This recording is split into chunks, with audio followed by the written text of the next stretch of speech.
सभी मेरा सलाम नमस्कार सत श्री अकाल जोहार। आज कुछ बातों की चर्चा मैं यहाँ करूँगा जो खासकर कानून से संबंधित बातें हैं जो आम जनजीवन में आमतौर पर देखने को मिला करते समाज में।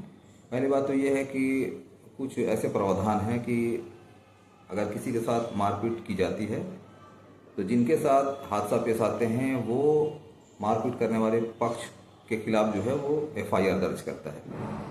कभी कभी ऐसा होता है कि मारपीट करने वाला पक्ष जो होता है उसमें कुछ लोग, चाहे उस क्षेत्र में हो या फिर शहर से बाहर हो, गांव से बाहर हो, लेकिन उसका नाम आ जाता है और ऐसे में जिन लोगों का नाम दर्ज कर दिया जाता है एफआईआर में, उन्हें भी थाना से और अदालत से जो है वो बेल लेना पड़ता है। समय की बर्बादी, पैसे की बर्बादी। उसके अलावा अगर पुलिस प्रशासन की बात की जाए तो पुलिस प्रशासन में भी कुछ ऐसे लोग होते हैं जो वर्दी का गलत इस्तेमाल करते हैं।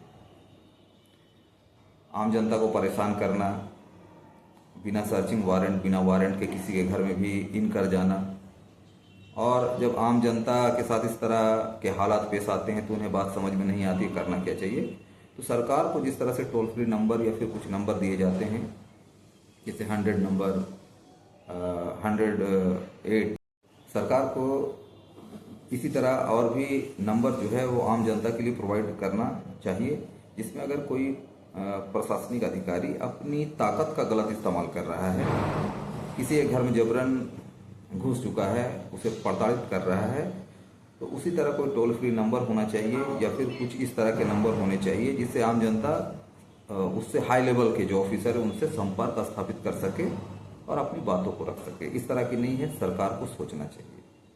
उसके अलावा बहुत सारे ऐसे केसेस हैं जिसमें बहुत सारे लोग जेलों में बंद है, जिस पर सज़ा जो है वो दे दी गई है, उसका जो जुर्म है वो साबित नहीं हुआ है, लेकिन वो जेलों में बंद है। बहुत सारे ऐसे मामला आए हैं कि 10 साल के बाद पता चला है कि उनका कोई कसूर नहीं था, वो निर्दोष है। अब 10 साल कोई भी जेल में बंद रहेगा, उनका वक्त भी गया, पैसा भी गया और सामाजिक जो उनका छवि था वो भी बर्बाद हो गया। यूरोपियन देशों में कुछ देश ऐसे हैं जहां पर इस तरह के केसेस आने पे जब कोई निर्दोष साबित होता है तो वो जब निर्दोष साबित हो जाता है तो सरकार उसे ग्रीन कार्ड देती है ताकि वो समाज में एक अच्छा छवि, अपनी जो पहचान थी उसे फिर बरकरार रख सके। उसके अलावा आर्थिक सहयोग दिया जाता है, तो ये वहाँ पर होता है। लेकिन हमारे देश में इस तरह की बात नहीं है। बहुत सारे लोग हैं जब 10 साल के बाद छूटते हैं, उम्र निकल चुकी होती है, समय बर्बाद हो चुके होते हैं, समाज में छवि जो है खराब हो चुकी होती है और उन्हें सरकार की तरफ से कोई आर्थिक सहयोग भी नहीं दिया जाता है। तो इस ओर भी सरकार को सोचने की ज़रूरत है। उसके अलावा बहुत सारे ऐसे मामला हैं जिसमें अल्पसंख्यक समुदाय के काफ़ी लोग जो है जेलों के अंदर हैं, उनका ट्रायल भी नहीं हुआ है, 5 साल से जेल में बंद है। लेकिन उसी तरह अगर उसी ये में देखा जाए, संदर्भ में देखा जाए, तो बहुत सारे ऐसे भी लोग हैं जैसे आसाराम बापू, गुरमीत राम रहीम, ऐसे लोगों को पैरोल पे कई बार छोड़ा जाता है बाहर। तो ये दोहरी नीति भी है। तो यहाँ पर चूंकि लोकतांत्रिक व्यवस्था में आम जनता अपने मतों के जरिए सरकार में भेजती है अपने प्रतिनिधि को, तो सत्ता पक्ष को चाहिए कि इस ओर ध्यान देना, और अगर सत्ता पक्ष ध्यान नहीं दे रही है तो ये काम विपक्ष का है कि इन मुद्दों पर संसद में चर्चा होना चाहिए। और चूंकि वर्तमान समय में केंद्र में जो है वो भाजपा का शासन है, भाजपा केंद्र में सरकार बनाकर चल रही है लगातार तीसरी बार, लेकिन इन मुद्दों पर चर्चा नहीं किया गया है। तो इन मुद्दों पर विपक्ष को चर्चा करना चाहिए और आम जनता को सोशल मीडिया के थ्रू या फिर शांतिपूर्ण विरोध प्रदर्शन के जरिए इन बातों को रखना चाहिए। ये ऐसी बातें हैं कि आमतौर पे इन बातों को कोई नहीं उठाता है और नज़रअंदाज करते हैं।